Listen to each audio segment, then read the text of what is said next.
Good morning, students. Today I'll start a new chapter, chapter 14, electric current and its effects. And the topic which we discuss, symbols for electrical components. So let's start. As you all know that in today's world, electricity is an important source of energy. Actually, electricity provides a form of energy called electrical energy.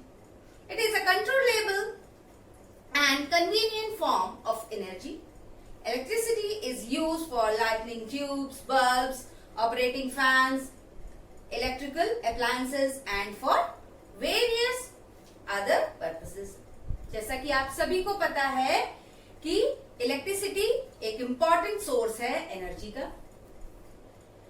ये electricity हम लोगों को energy form में जो provide करती है उसको क्या बोलते हैं? इलेक्ट्रिकल एनर्जी बोलते हैं। ये एनर्जी हमारे लिए बहुत ही कन्वीनियंट और कंट्रोलेबल होती है, ठीक है, जिसको हम लोग कंट्रोल कर सकते हैं। और कन्वीनियंट यानी सुविधाजनक होती है, क्योंकि इलेक्ट्रिसिटी की हेल्प से या इलेक्ट्रिसिटी किसमें यूज होती है? लाइट्स, जैसे ट्यूबलाइट्स जलते हैं हमारे यहाँ, bulbs, fan, cooler, AC, geyser and so on, है ना। बहुत सारे अप्लायंसेस ऐसे हैं जो कि इलेक्ट्रिसिटी बेस्ड हैं और उन्हीं की वजह से, इलेक्ट्रिसिटी की वजह से ही हम लोग उन अप्लायंसेस का फायदा उठा पाते हैं, है ना। So, in this chapter, we will study the various components of an electric circuit and the effects of electric current in details. इस चैप्टर में हम लोग क्या पढ़ेंगे? Various components of an electric circuit. Electric circuit के हम लोग बहुत सारे कंपोनेंट्स पढ़ेंगे और जो इलेक्ट्रिक करंट होता है उसका क्या इफेक्ट होता है इसको भी हम लोग इस चैप्टर में पढ़ेंगे। But today we will focus on symbols for electrical components, right. So the components such as cells, bulbs and wires in an electric circuits are called elements, ठीक है। तो इलेक्ट्रिक सर्किट्स में जो बल्ब यूज होते हैं, wires use होते हैं, है ना, सेल्स यूज होते हैं, वो क्या कहलाते हैं? एलिमेंट्स कहलाते हैं, ठीक है। इलेक्ट्रिकल सर्किट के एलिमेंट्स कहलाते हैं। क्या क्या? बल्ब हो गए, वायर हो गया, सेल हो गए, जिनकी हेल्प से क्या बनता है? इलेक्ट्रिक सर्किट बनता है। और इलेक्ट्रिक सर्किट में ये जो चीजें होती हैं उनको क्या बोलते हैं? एलिमेंट्स बोलते हैं, right. So to draw the electric circuit by making the actual diagrams of cell, battery, switch, bulb etcetera is very difficult and takes a lot of time. So, the scientists have devised standard circuit symbols for electrical components, which are easy to show and understand electrical connections in a simple way.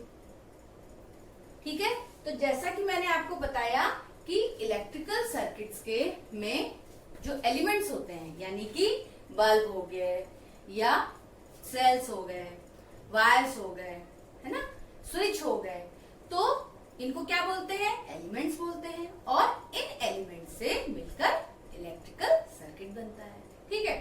अब हम लोग जब electrical circuits, जब circuit diagram बनाते हैं तो क्या होता है कि उसमें हम लोग सेल का डायग्राम नहीं बना सकते या बैटरी का डायग्राम नहीं बना सकते, क्योंकि अगर हम लोग ऐसे बनाएंगे तो ये बहुत टाइम भी लेगा और हमारा जो सर्किट डायग्राम होगा वो काफी बड़ा बनेगा।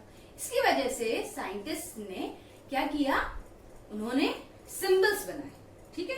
और उन सिंबल्स की हेल्प से हम लोग इजिली सर्किट डायग्राम ड्रॉ कर लेते हैं। तो अभी मैं आपको बताऊंगी किस एलिमेंट का क्या सिंबल होता है, ठीक है। So the universally accepted circuit symbols of some of the electrical components which are often used in the circuit diagrams are given in this table। तो ये एक टेबल है, ये आपकी बुक में भी फॉर्म हुई है, बनी हुई है आपकी बुक में भी। और इसमें एक तरफ क्या है, इलेक्ट्रिकल कंपोनेंट्स हैं, जैसा मैंने अभी आपको बताया कि इन्हीं कंपोनेंट्स से मिलकर क्या बनता है, सर्किट डायग्राम बनाते हैं हम लोग, ठीक है। और ये इलेक्ट्रिकल कंपोनेंट्स हैं और ये उसके सिंबल्स हैं, ठीक है। इसी तरीके से इधर भी आप देख रहे हैं battery, wire, fixed resistance, wires connected together, और इधर क्या है, सिंबल्स बने हुए हैं। तो ये आप देख पा रहे हैं, पहला इलेक्ट्रिकल कंपोनेंट हमारा क्या है, इलेक्ट्रिक सेल, जिसको हम लोग जो सिंबल होता है वो ये होता है, यानी कि एक पॉजिटिव और एक नेगेटिव। जो हमारी बड़ी लाइन होती है वो किसको शो करती है, पॉजिटिव को, पॉजिटिव टर्मिनल को, और जो हमारी स्मॉल लाइन होती है वो किसको शो करती है, नेगेटिव टर्मिनल। इसी तरीके से हमारा दूसरा इलेक्ट्रिकल कंपोनेंट क्या है, इलेक्ट्रिक बल्ब, राइट। एक बल्ब यानी कि एक डायग्राम आप देख रहे हैं बल्ब का जो कि ग्लो कर रहा है, यानी कि ऑन है वो, है ना। इसी तरीके से दूसरा डायग्राम आप देख रहे हैं जो कि ग्लो नहीं कर रहा है, इट मीन्स ये क्या है, ऑफ है।